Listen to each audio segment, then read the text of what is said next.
May nilulutong proyekto ang DOST para maging mas malusog ang mga estudyanteng Pinoy.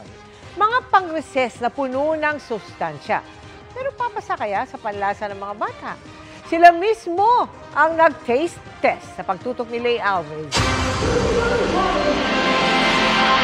Isa-isang in-unbox ng DOST Food and Nutrition Research Institute ang mga bago nilang food product na pang-recess na level up daw sa sustansya at lasa. Una sa menu ang Enhanced Nutribun na may iba't ibang variants, kalabasa, carrots at kamote. Nalalakihan daw ang mga bata sa dating Nutribun kaya niliitan nila ito pero siksik pa rin sa protina, iron at vitamin A. Dahil mga bata ang target market ng mga produkto, pinataste test na namin ito sa kanila. Masarap po, tapos matamis po. Hindi po masyado maalat. Next sa menu ang mas maliit na Nutribun, ang Nutribunet na may malunggay, kalabasa at peanut filling. Masarap, matamis, alat. Pwede ba namang mawala sa recess ang panulak? Ang vitamin-rich juice na dinevelop ng DOST, tinawag na Nutri Calamansi.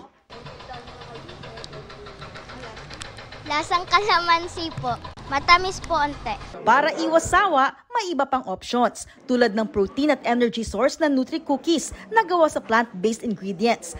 Mayroon ding Coco Dairy Milk, ang gatas na mas pinasustansya pa ng inihalong coconut milk. Hindi lang basta-basta pagkain ang dapat maibigay, kundi tamang pagkain. The types of nutrients that are actually lacking in the diet of Filipino children must be addressed. Malaking tulong ang mga yan para sa nutrisyon ng mga bata. Lalo't 6 sa bawat 10 Filipino school children ang kulang sa vitamin A. Batay sa datos ng DOST-FNRI mula noong bago pa mag-COVID pandemic. Isa sa bawat 3 bata naman ang stunted o kulang sa taas. Ipinapasa ng DOST-FNRI ang food technology ng libre sa mga manufacturer. Bibili sa kanila ang DepEd, DSWD at mga LGU para ipamahagi ang mga ito sa mga eskwelahan at iba pa nilang nasasakupan. Maaari na raw maging available sa mga eskwelahan ang mga produktong ito sa darating na school year.